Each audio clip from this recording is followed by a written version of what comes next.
Le boson expliqué aux enfants. Les parents peuvent regarder.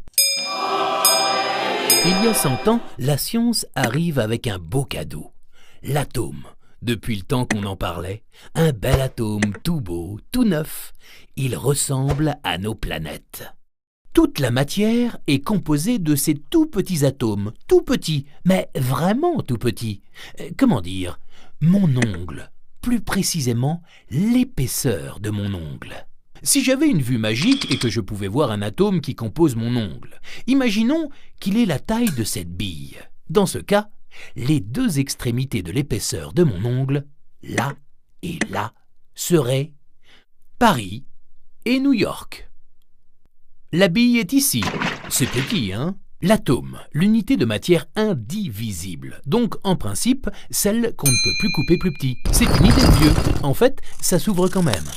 Et dedans, c'est pas encore beaucoup plus petit. C'est pire. On retrouve les choses dans un état pas classique. Ce sont les particules élémentaires de la matière avec un petit manuel standard qui explique les règles. Ça fonctionne très bien et avec ce manuel, on peut tout prévoir. Des choses très différentes, une étoile, un coup de téléphone, une bonne soupe chaude. Ce manuel explique tout, ou plutôt prédit comment les choses vont se passer. Sauf que si on prend les éléments et qu'on les passe dans la cocotte minute mathématique, ça explose. En fait, selon le manuel, il faudrait que certains ingrédients n'aient pas de masse. Des particules sans masse? Eh bien, ça existe, on en connaît. La lumière, par exemple, n'a pas de masse. Et vous savez de la lumière qu'elle se déplace à la vitesse de la lumière. Eh bien, en fait, c'est la définition de tout objet sans masse. Un corps sans masse ne peut que se déplacer à la vitesse de la lumière. Pas plus vite, parce que c'est la vitesse ultime, mais pas moins vite non plus. Il ne peut tout simplement pas faire autrement. Alors qu'un corps massif, qui a un poids, ne peut que aller moins vite. Il peut même s'arrêter. Revenons au manuel. Il fonctionne terriblement bien, mais il faudrait que des choses qu'on constate ne soient pas comme on les constate. Donc, le manuel se trompe.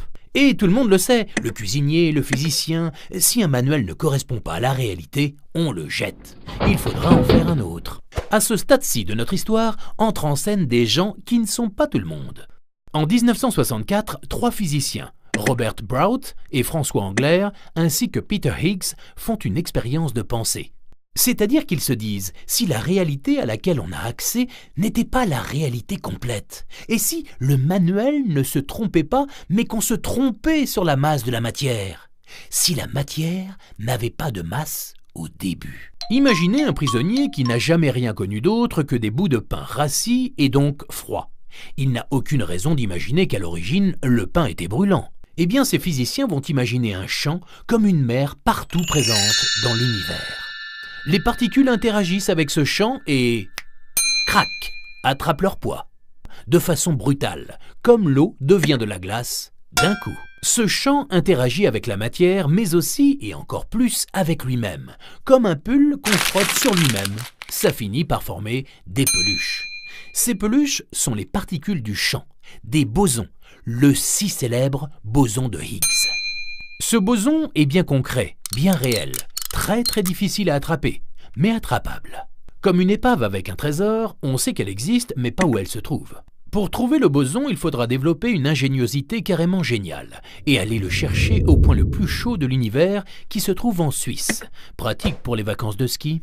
Le 4 juillet 2012, au CERN, en présence de François Englert, de Peter Higgs, en l'absence du regretté Robert Brout, le boson BEH, dit boson de Higgs, est officiellement identifié.